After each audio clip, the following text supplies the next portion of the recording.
Welcome to another episode of Pixels in the Attic. We're like Suicide Squad killed the Justice League. Turn us on and we go straight to end-game content and debate. I'm Woodensnail, the only snail you'll ever need. And with me are my fellow Pixels in the attic near you, and they are... I am Leness1. I might be leveling up in game, but in reality, my plant is barely surviving. Ready to join me on this pixelated adventure? Yay! That's what I got. I got nothing. I'm Bond. I don't do intros. Oh dear. You're that was welcome. a big build-up for that, wasn't it? We did well to get this far. Yeah. All right, thanks. See you next week. Next time. Too much Next pressure. month. Yeah, that's what it is. Too much pressure. Yeah. There you go, folks. That is today's podcast. We will see you in 2 months' time. We're good at this. Since the new year, what have we all been up to? Bond, what have you been doing? Most recently, Prince of Persia, which I was on the fence about when it was announced, all the way until it came out. And then the reviews were pretty good, and I was like, oh, okay, I'll give it a shot. And it's amazing. Nice. Nice. And I wish I was playing that instead of doing this. Oh. Not nice. It's all I want to do. It is always nice to find a surprise, I guess. Mm-hmm. Well, not always. You know, a turd in a paper bag on your doorstep. Not a nice surprise. What? That's not where I was going, but I like your analogy. Would you leave it as doorstep? Well, to you, it'd be a poo in a paper bag. A present. A present, yeah. That's exactly right. How sweet. And Ness, what have you been up to? Honestly, work has been a little bit hectic. So I think we played a little bit of zombies. That was probably like my one moment that I had some time, and that was fun. And then listening to you and Becca try to play PvP. It was pretty entertaining. Oh, yes. The famous Becca and her many swear words. Love it. I mean, I learnt all my swear words from Ness, but I think Becca's taught me new ones that I didn't know existed. Good. Find her at twitch.tv/Becca2508. Yes, she makes great clips, apparently. Mm-hmm. That's my content for the next 3 months. Pepperonis? Lower pepperonis? I don't know. There was What? something about some pepperonis around the waist. I'm so lost now. You're the one that did the clip. How about pepperoni? Yeah, it was like something about pepperoni at waist height or something like that. I don't know. I think it was a reference to boobies. I'm not sure. No, you don't recall, huh? It's in there. No. Okay, I'll take your word for it. He doesn't remember his own pranks. No. There's so Quite many. Clearly. There's so many. Too many. How can I remember There them is all? too many. Yeah. Which brings me on to myself, and not only have I been learning new swear words off Becca, I have been, and I blame Pep for bringing me into the camo grind on Call of Duty, but I've ended up camo grinding multiplayer and zombies for whatever reason. Obviously, lost my brain. And I've experienced other games as well. I've quite enjoyed some of the stuff I've played recently. So I've gone back to The Last of Us Part 2 since they released a brightened version. That's the only way I can describe that.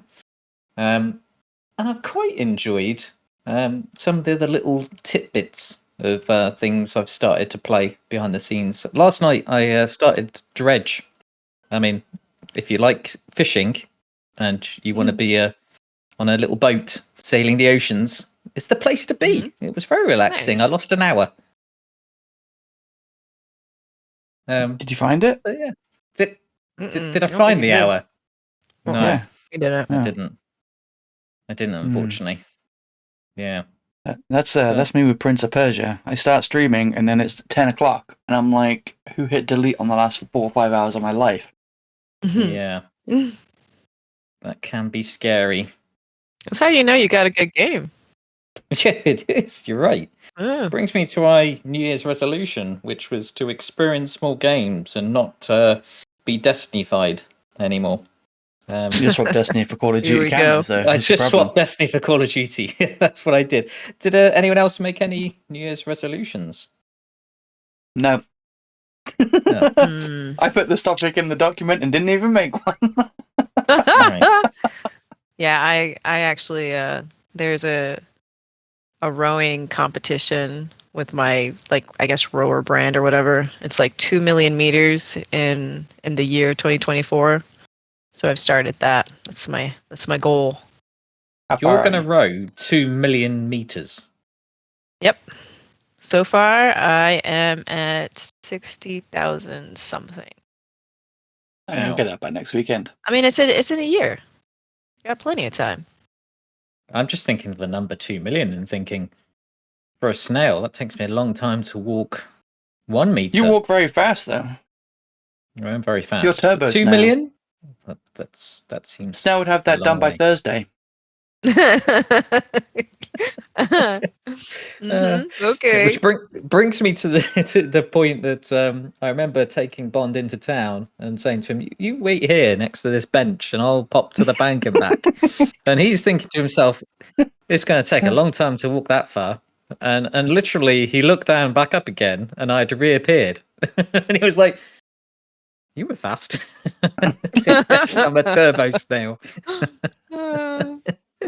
Oh, dude. I was thinking you're like something like you were robbing the joint or something. Going to the bank. I'll be right back. Look out. Yeah, I was the getaway walker. You were. There is a few things I want to do this year, but so I guess they're resolutions. I would Okay, like to play. share. I would like to play the Yakuza series because the new one looks Right. really cool, or the Like a Dragon, or whatever they want to call it now. I don't know, they keep renaming things. But there's like a bajillion of those games, and they take a bajillion hours, so we'll see. Yeah, there is a craze for renaming. I'm directly thinking of pull-ups. Oh god, yeah. Focus Interactive, your name was decent. Renaming yourself to Pull-Ups Interactive is a horrible decision. Please don't do that.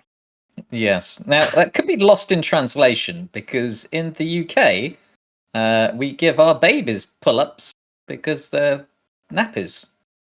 So, Diapers. diapers in America. You didn't have to say it so ugly. You could have just said it in your own accent. You know, diapers. We don't sound like that. Come on. All ugly like. Dear. And on the subject of diapers, we'll move on to microtransactions in games. The fuck's that got to do with diapers? Because it's a microtransaction. The baby needs the damn diaper. Why are we charging a fortune? 1, to buy them, 2, to get rid of them. Anyway, I'll get off this soapbox before I start, because I'll save my soapbox for later. Right. Uh-oh. Yes. This is going to go well today. But yes, transactions in computer games. Discuss. I think it's more specifically full price. Yeah, I know. Are you talking about vanity stuff? Like, what are we talking about? Well, a bit of everything, really. I know Bond wrote down in reference to Justice League, but I already had in my head, if you go into Call of Duty at the moment and look at all the operator skins, it'll probably cost you in the region of a couple of £1,000 to buy all the cosmetics. And then if you go back to Destiny, there's probably tens of thousands of pounds worth of cosmetics that you could buy just for I've got a slightly redder version of your shirt. And the thing that, like, and Destiny's a weird one because it was paid and then it's free to play now, but Justice League and Call of Duty are both £70, $70 games on top of that. Although I guess the Warzone part's free to play, so maybe Call of Duty's a weird one as well. But Justice League is a £70, £100, whatever edition, depending on what one you get. With between, I think the bundles are what, 1100 to 2400 or something, depending on which bundle you get. Which is like £11 to £24 or something like that. On top of the 70 that you've already paid. It does seem Weird. This whole live service thing is ridiculous. Like, hey, we can charge you, for the game, and then all the updates are free. It's like, I'd rather just have the paid DLCs. I think we've had this discussion before, actually, haven't we? Yeah. But Yeah. I'd rather just have the paid DLCs and not these overpriced microtransactions, because it's like, you could spend £20 on, a red shark skin or whatever, an operator in Call of Duty that has shiny diamonds sticking out the head. Or you could spend £20 and get a whole game. Yeah, I agree on that. Or a few games. Like, why is a skin worth more than a game? Yeah. Yeah. There's another one that doesn't sit well with me, which has raised its head again recently, and that is FC24 and EA Sports. So that is a £99 game for the top version of it, which comes with microtransaction points of 4,800. Now, the transaction hell that's in that game, that I can now buy a pack which might give me X number of players. And the reason it's raised its head again now is because it's Team of the Year. And unfortunately for EA, they put, because of the gambling laws, the percentage chance to get said players. Now, when it was just midfielders in the packs, this might mean nothing to Ness at the moment. When it was just midfielders in the packs, the percentage was near a 2% chance of getting said player. When they released all of the players into packs after releasing them in stages, that percentage went to less than 1%. Insane. But they raised the price of the packs. Wow. Which is a shady business practice, in my view, because it's not an equal pack weight to start with. And then you've upped the price knowing you've lowered the odds. Mm-hmm. And it's not like the odds are in your face. Many people probably won't even click the right stick or whatever it is to look at those odds. They'll just see, oh, it's more expensive now. My odds are probably better, and buy it. Mm-hmm. Which technically is partly the consumer's fault for being, not paying attention. But at the same time, EA know exactly what they're doing with that. Yeah, there's some psychology behind that. There definitely is. And then comes Bond's favourite subject of, not only now do we not get the player we want, but you're going to give me a loan of the player I want for 10 games. Here, this is what you could have had for 10 games. Yeah, the fact that you can spend like 4,000 FIFA points, which is like, $40, $50 or whatever, to get a pack, and there's not even a guaranteed card from the current promotion in there. The only guarantee is that you get to borrow one for 10 matches. That's ridiculous. Like, excuse me? Just give me the fucking card. I've given you half the price of the fucking game. I know. Well, When you cash money. And it's not like there's just one card. There's like, how many in each of these promotions? 40? Yeah. I know. To give me one of them guaranteed, which isn't even guaranteed to be a new one, I could spend, if it was guaranteed, for example, I could buy 3 of these packs and get the same one 3 times, and I'd still need the other 39, or however many there are. Mm-hmm. So why is it so hard to give us one guaranteed one? So I haven't played this game. Can you keep playing the game and get the, is that a way that you can get the player, or is this the only method? You can grind the game to how many hours, though?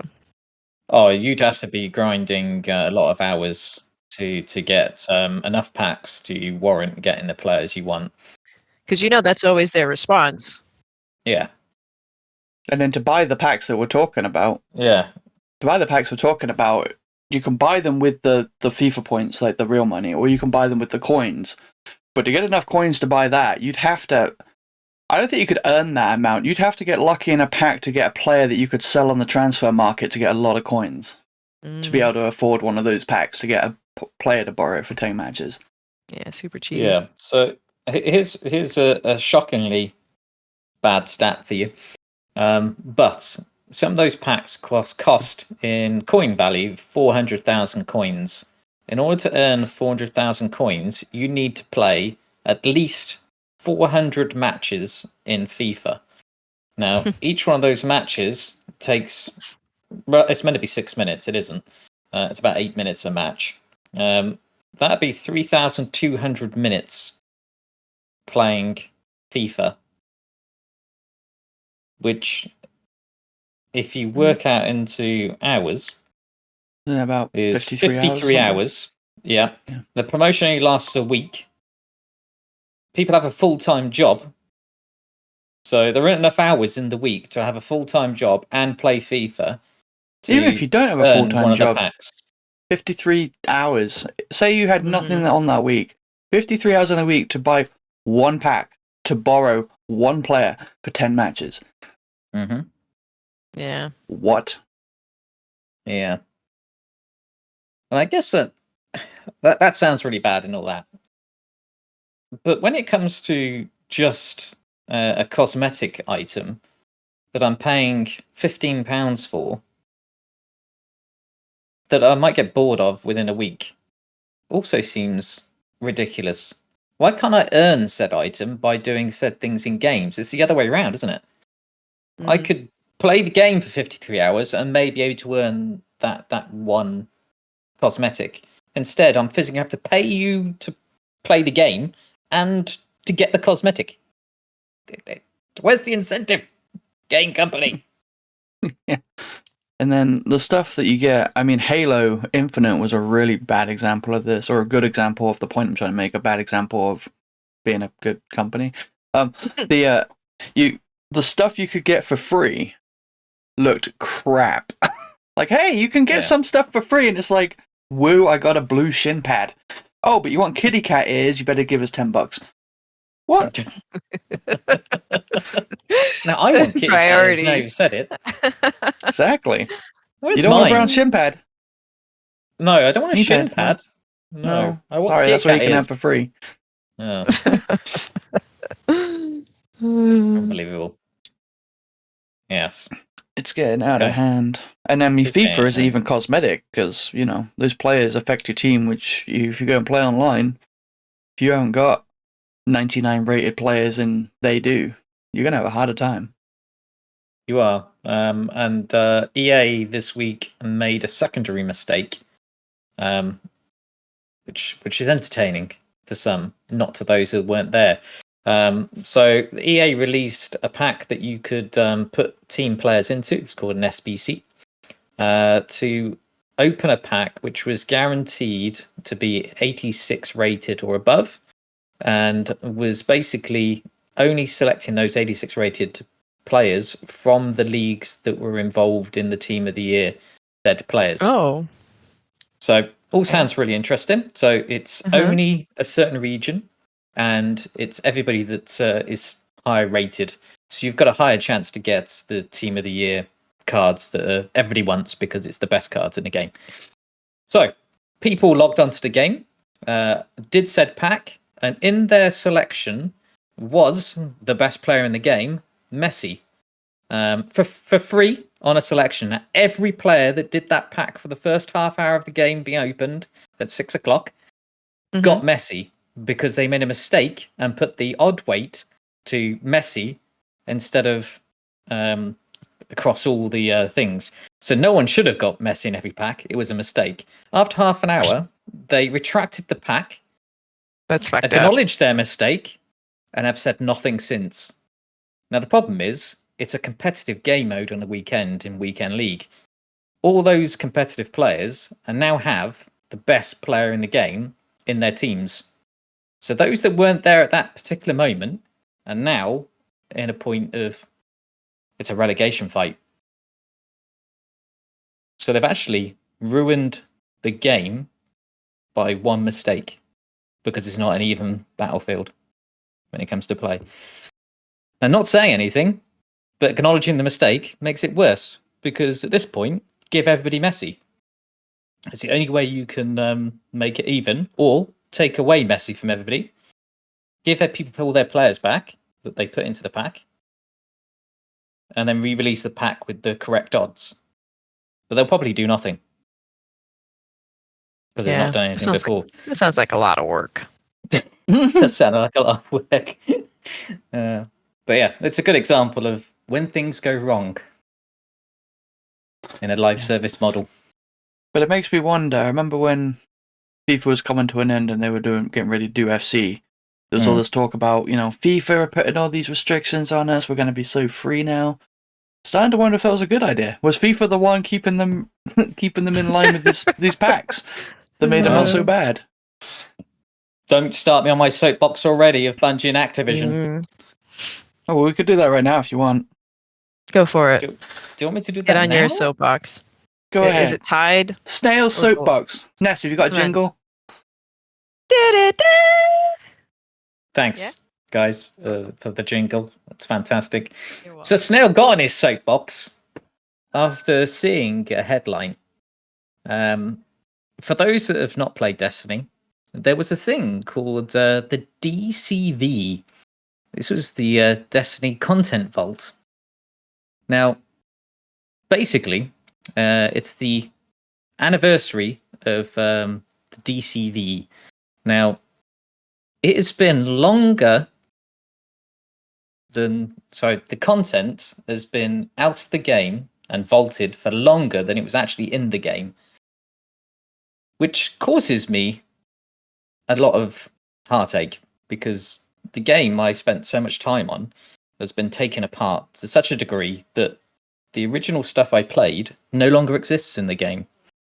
And when this originally came about, this whole content vault piece, it was all on the premise that the game was unmanageable at its size.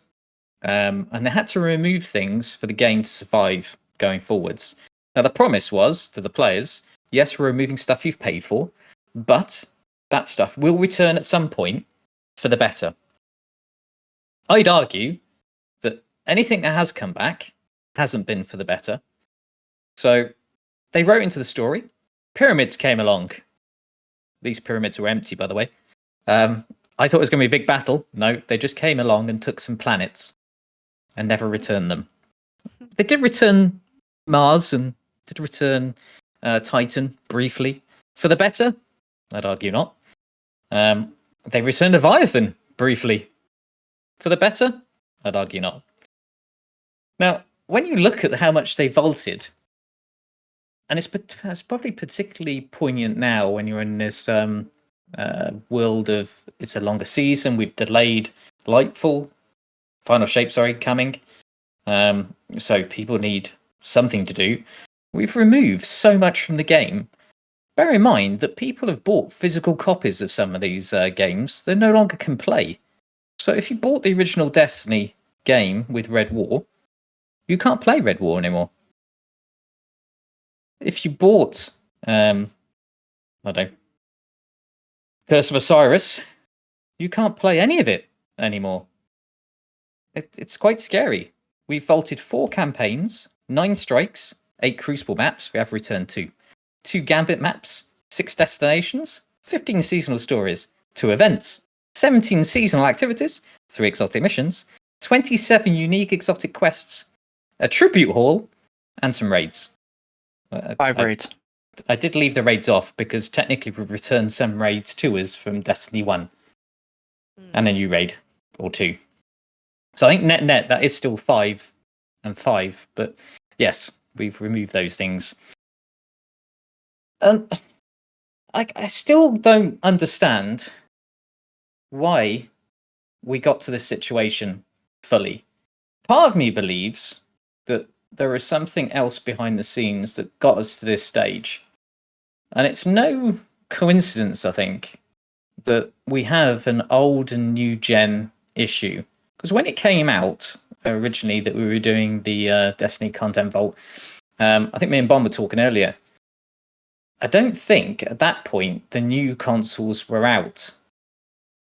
But they would have been creating content for the new consoles. Are we in a world now where, because the engine's old, and because we've still got service to the old consoles, that's the main reason that we can't bring these things back, or it was too large? I also know that back in the day, they've changed it since, that PlayStation had a limit on your file size. So was that part of the reason? I know COD have then broken the rules, and actually their file size is huge. And I don't think that's in place anymore after talking to Bond earlier. But it could have been still an issue. Who knows? Who knows? I was going to say, I don't think that it originating on last gen would be a problem, but the fact that they're still supporting last gen could easily be a problem. It could be, yeah. It's difficult. We already know that some game companies can't support Xbox S and make something for Xbox S. We've seen that with Baldur's Gate as a prime example. But we've also got the fact that the past 2 years has been plagued with error messages in the game. And I can't help but think that when they were owned by Activision, there were no error messages. Sometimes we got a delay for the start of a new season as they updated things in behind the scenes. But that really started once Activision left. And is money the biggest driving factor? And then as we go into the final years of Destiny, I can't help but feel that Bungie have got a decision to make. Do they continue to look after Destiny? Or do they press forward with Marathon that needs to come out in 2025? A lot of jobs have been on the line. There's been a lot of pressure. There's a longer season. We've lost lots of content. The players' faith in the company is probably at the lowest ever. I'd argue that their number one priority at the moment should be regaining players' faith in themselves. More than how good Final Shape can be, because Final Shape has got a lot to live up to when you think about the amount of stuff that's been removed from the game. And there's my soapbox in a nutshell. Oof, I wasn't sure. I mean, is that time? Like, are we done with the podcast now? This is 3 podcasts we've gone through. Okay. I waited. It was like, oh, he's gonna take a breath soon. He's gonna. I had to cut in the middle because I thought he was going to pass out.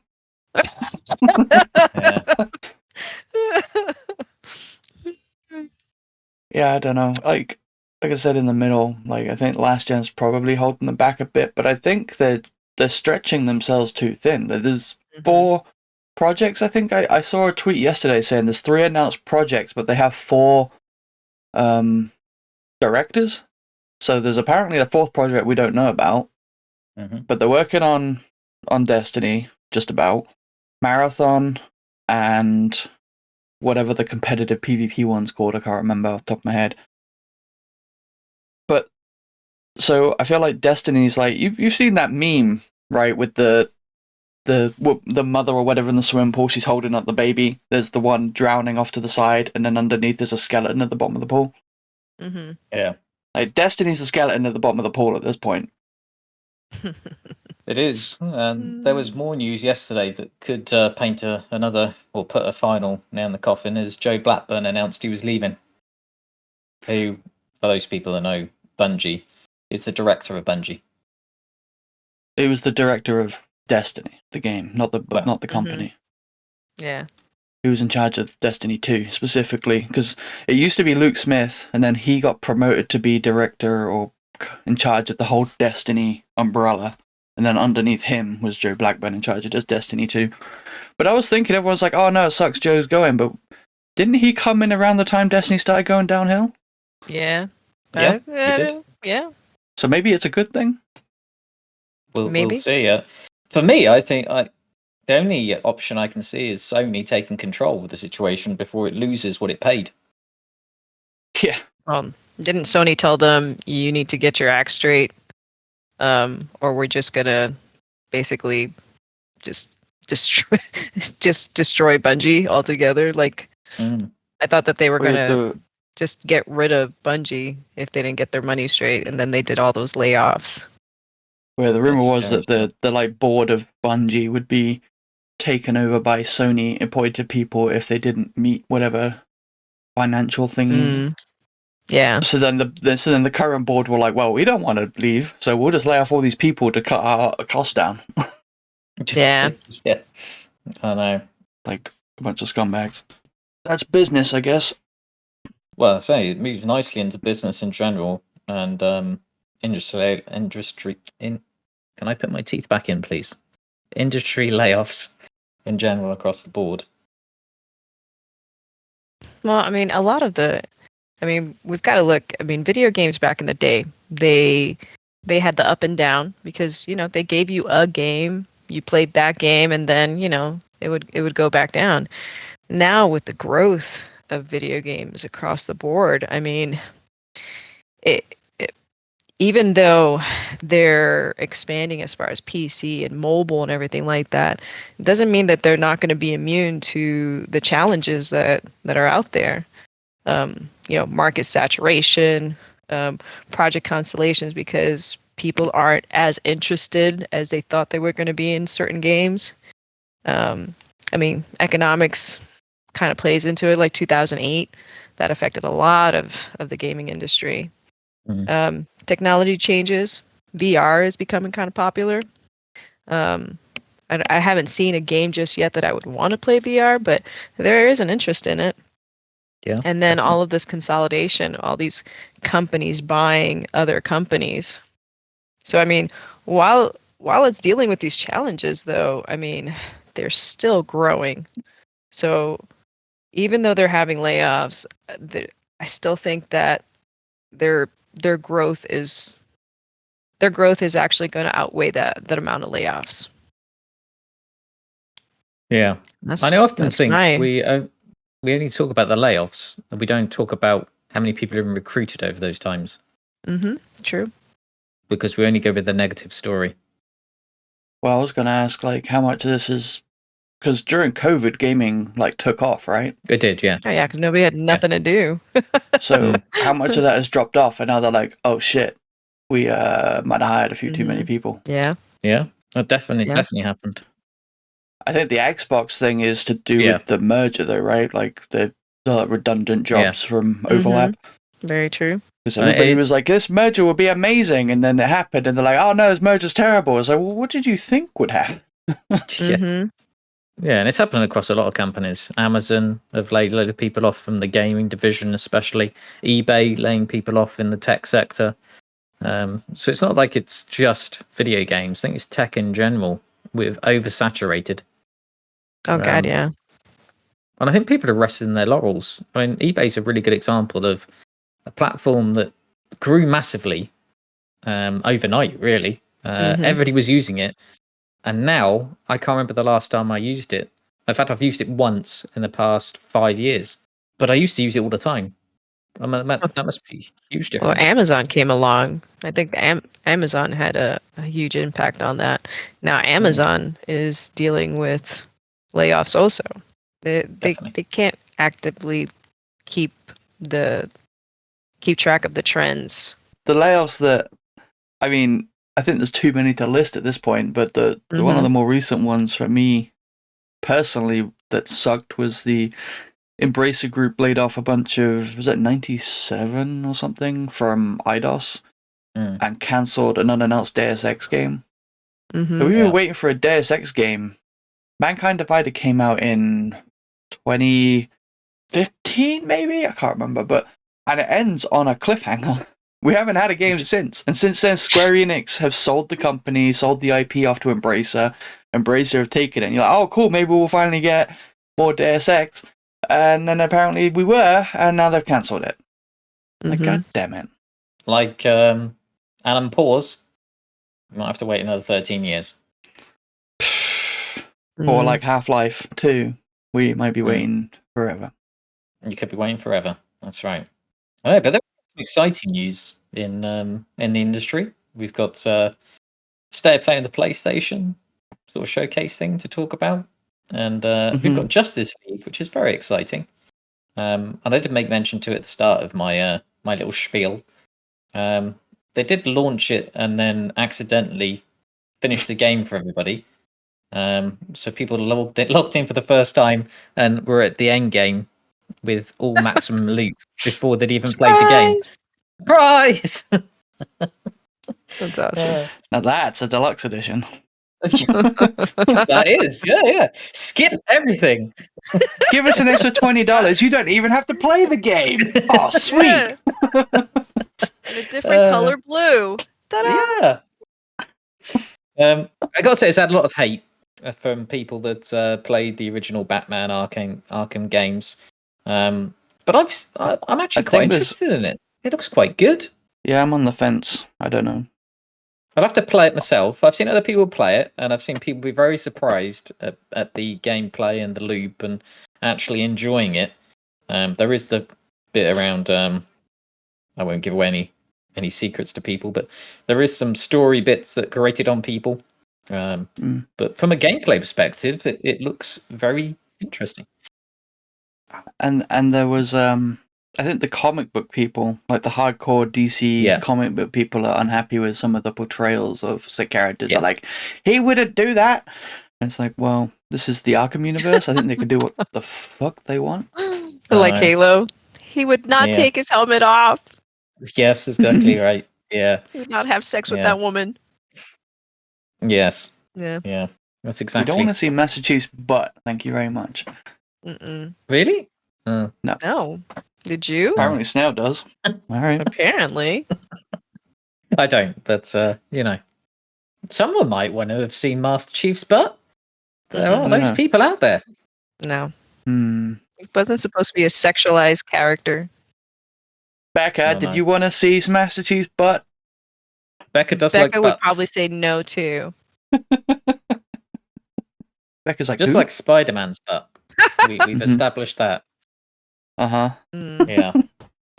But funny enough, that reminds me of a comment that I saw read out yesterday on when someone was playing Justice League, and someone wrote a comment saying, "What's Harley Quinn's butt like?"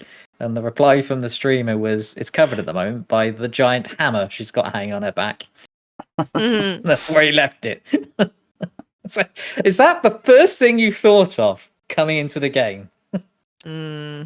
Well, you say that, and talking about the state of play that you mentioned, that Stellar Blade game. It's all it actually looks. Yeah, it looks quite like a fun game. But the discourse I've been seeing online has been all about a butt, and there's a still from the trailer where you can see up her skirt. And I'm like, Excellent. Jesus Christ! Goodness. That's the world we live in. And the screenshot, I was reading the comments under that still, and everyone was like, "Oh my god, must buy!" Like, I'm at a point now where I don't think they're joking. Like, oh boy, you know there's websites for this kind of thing, right, guys? Was there anything from PlayStation that you specifically have looked forward to or looking forward to, Bond? Well, Stellar Blade does look interesting. As long as it's not Souls-like, I've been hearing it's you. more... You were the still person. No. As long as it's not a Souls-like, because I'm not huge on those, but apparently it's more like Nier Automata, how you pronounce that one. So that could be interesting, because the gameplay looked fun, as long as I don't have to, die 1,000 times to get past something.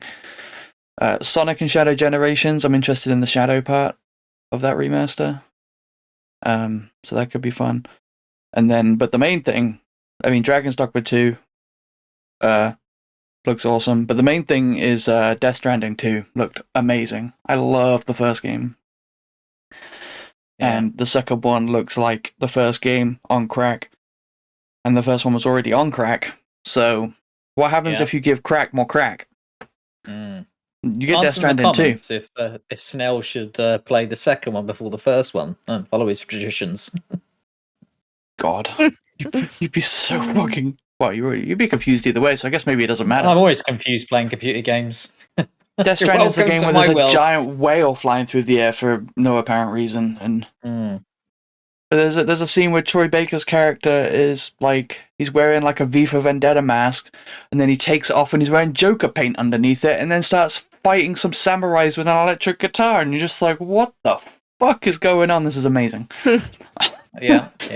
The trailer does look out of this world amazing. It's beautiful, mind. Absolutely beautiful. That scene where he's walking on the whatever with the moon in front of him, and then that landslide looked incredible graphically. Yeah. And then there's the little puppet that seems to be animated in about 5 frames while everything else is running in 60, like some sort of stop motion. Looks very good. Yeah. There's quite a few things in there. I know, put my hands up. I'm quite excited to play Until Dawn again. On a contrast slightly higher, because that's what we do with remastered. I was reading apparently there is new areas for that. Apparently. Oh, new areas as well. Excellent. Apparently it's not just a remaster. Not just a remaster. Well, we'll see when that happens, but I will probably play that again because I do love that game. And I downloaded the free game that we got off the back of that, which is the Silent Hill short game. So every PlayStation owner got their free Silent Hill short memo. Is it short memo? Short message? Message. Short message to play. So I will give that a go. And then they announced, it's still in development, Silent Hill 2. It's going to be still in development next year, isn't it? Yeah, they announced, I can't remember when they first announced it, in development for PS5. Like, okay, we see a couple of years later. In development for PS5, well, you told us that. Did it stop? Hold on. Yeah. The one thing that does worry me, seeing that trailer, though, is when you put that against Death Stranding, it doesn't look in the same league. It's not much of an upgrade compared to the original game, it feels. Oh, have you seen the original game? Well, all right, I'll put that in more perspective. It doesn't feel enough next generation to be a remake that makes it worthwhile. Does that make sense? It definitely looks like a huge step up, at least graphically. But I have seen a lot of, because there's a couple of people I follow on X or whatever, Twitter. Just call it Twitter. Nobody else does. The Twitch. The Twitch. I do follow them on Twitch too, everything. I guess. But the Twitter, on the Twitchiverse, the social medias that big into like survival horror games, and one of them in particular, Silent Hill, and they're not overly excited about it because that trailer in particular had a lot of focus on the combat, and the combat was not ever a focus of the original game. So they're a little bit worried about that, and then some of the, I don't know, it could just be, nostalgia, rose-tinted glasses type thing talking for them, though. We'll see. Yeah, the combat did look clunky, I've got to say. Yeah. Whereas the short message actually looked more polished. I get one's out now and one's still in production. Well, one is also based on a game from, 2003, 1, something? So I don't know how much of Silent Hill 2 is using the original source code. I guess. Sure. Whereas short message is first person as well, it looks like, which is new for Silent Hill. Much like Resident Evil 7, I suppose, was new then for that series. The other thing from that state of play that I found rather amusing was Judas from Ken Levine of BioShock fame, because he left Irrational. It would have been like almost 11 years ago, I think, just after BioShock Infinite came out, because he wanted to go and make smaller, different games. And now here he is back with BioShock. Like, I was like, hold on. I want to do something different. Here's a game that looks exactly like BioShock, but it's not BioShock, I promise. Like, okay, Ken.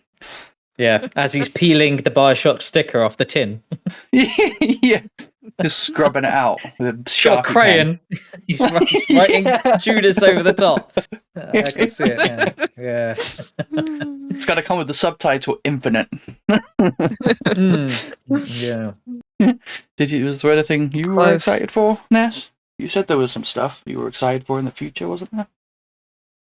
Well, I mean, I don't know. I'm probably gonna have to break down and get a Nintendo, which I've been trying not to. Do it. I'm gonna have to, because they have some sequels like Legend of Zelda that, I mean, I would love to play. And then they've got Metroid Prime 4, which God, if that ever actually comes out, though, what's I wouldn't that? buy a Switch. I wouldn't buy a Switch in anticipation for that right now. Really? Well, the last they I saw announced was it. that it was still it was still a go. Well, yeah, but it was So- announced back in 2017, I think. It was announced on the 19th again. I mean, hopes and dreams. Don't kill the hopes and dreams. Well, yeah, it's Don't not kill our officially hopes and cancelled, but dreams. its development has not been smooth. We'll put it that way, because then they took Okay. development away from. I can't remember who was originally making it, but it was being originally made by a third party that they'd outsourced it to. They looked at it and went, "What the fuck have you done?" And then scrapped that one and took it back internally, and that was the last we'd heard of it, really. Nah. So, but Metroid Dread was amazing. So Yeah. Well, I did see a trailer for this one that I wouldn't be normally kind of a game that I would play. Hollow Knight, Silksong. It Hollow looks Knight, yeah. pretty cool. They said another that one. it's one of those. Yeah, it's one of those releases. It's an indie game. It's it's kind of going resting on the previous game and how successful the previous game was. So, I mean, I'm going to see how people like that one, and probably watch some gameplay before I commit to it. But it looks pretty interesting. That was another one that's been delayed Why you got it? countless times. Bubbles Bonds, just bursted. don't Thank you. Yeah. Unbelievable, But- Bonds. But there is a game on. You don't need to buy a Switch for that. It is coming to Xbox and it is coming out Yeah, on Game no, I Pass. Okay. Yeah, no, excellent. I'm excited about that. There is a Hollow Knight game 1 is on Game Pass. which was one of my favorite games on the original.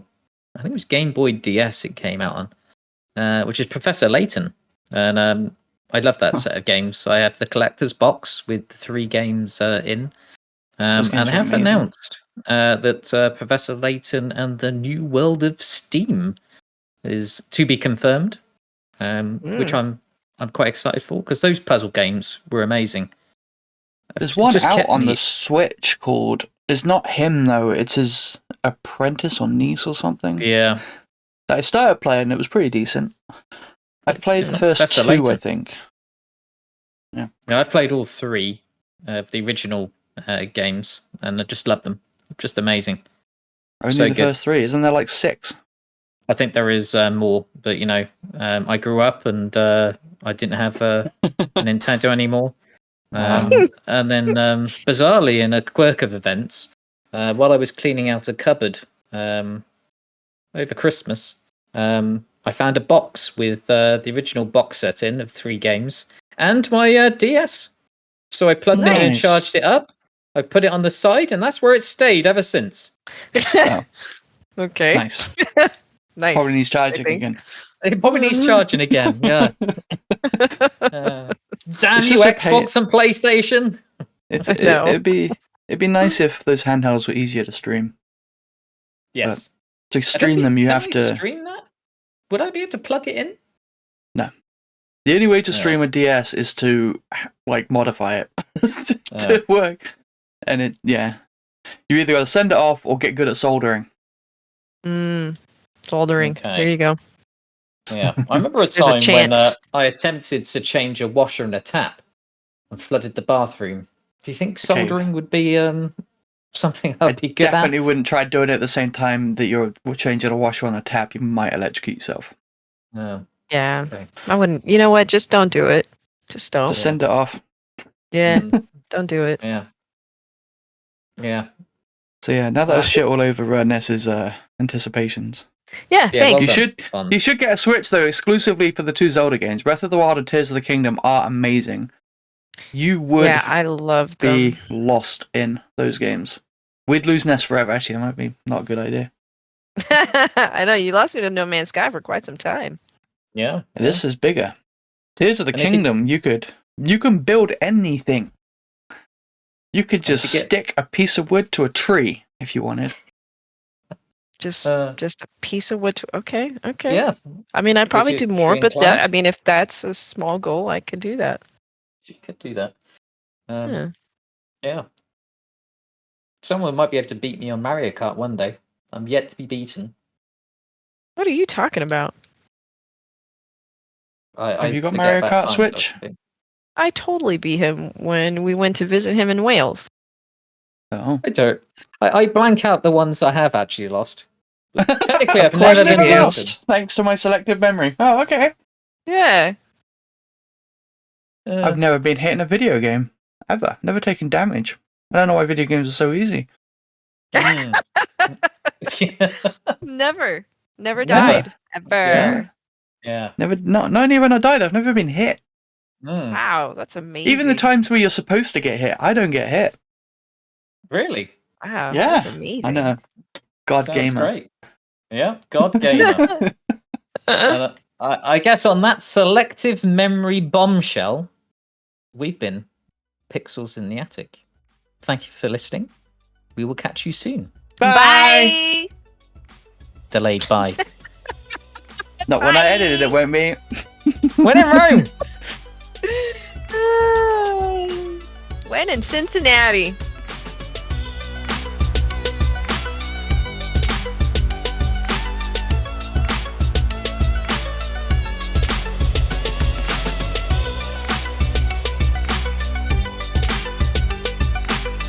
Oh, I got 28 minutes.